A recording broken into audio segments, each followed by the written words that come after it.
Il était une fois deux frères inséparables. Mon frère et moi allions à l'école ensemble, partageant rires et secrets. Nous étions liés par un amour fraternel indéfectible. Mais il y avait ce garçon riche, arrogant, qui pensait que l'argent pouvait tout acheter.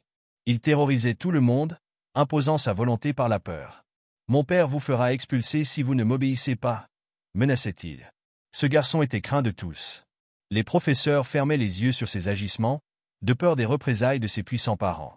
Chaque jour, il trouvait un nouveau moyen d'humilier ou de rabaisser ceux qui avaient le malheur de croiser son chemin. Mais mon frère, lui, ne baissait jamais les yeux. Il avait cette force tranquille qui lui permettait de rester droit face à l'injustice. Je l'admirais pour cela. Un jour, sa cruauté franchit une limite. Il agrippa violemment mon frère et lui hurla. « Donne-moi ton argent !»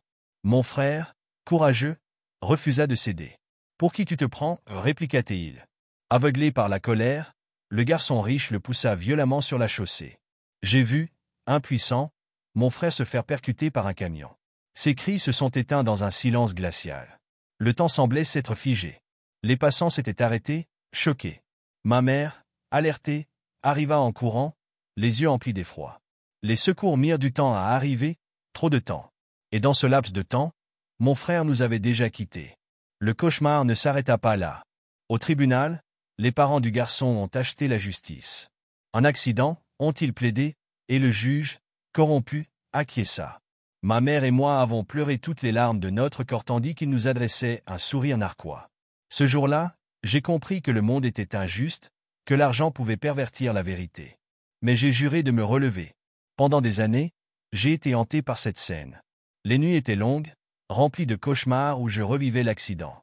Mais chaque larme, chaque instant de douleur, nourrissait ma détermination.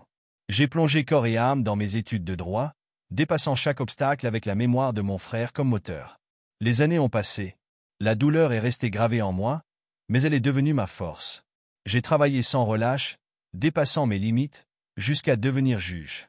Je portais en moi le souvenir de mon frère, comme une flamme qui ne s'éteindrait jamais. Un jour, le destin a frappé à ma porte. Ce garçon riche, devenu adulte, se retrouva à nouveau devant la justice. Cette fois, il était accusé de meurtre. Lorsqu'il m'a vu, la panique a envahi son regard. Il savait que cette fois, son argent ne le sauverait pas.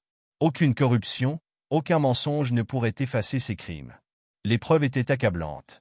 Les témoignages décrivaient un homme qui n'avait jamais changé, toujours persuadé que son statut social lui permettait tout. Mais aujourd'hui, il était nu face à la vérité. Je l'ai condamné à la prison à perpétuité. Alors qu'on l'emmenait, je lui ai lancé. À mal revient mal. Il n'y a pas de fuite possible devant les conséquences de ses actes.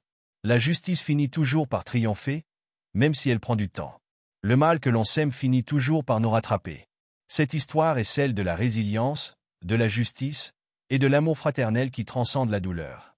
Moralité, le mal que l'on inflige aux autres revient toujours.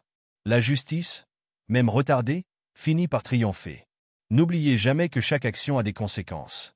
Si cette histoire vous a touché, partagez-la pour rappeler que la justice existe et qu'elle finit toujours par frapper à la porte de ceux qui l'ont oubliée.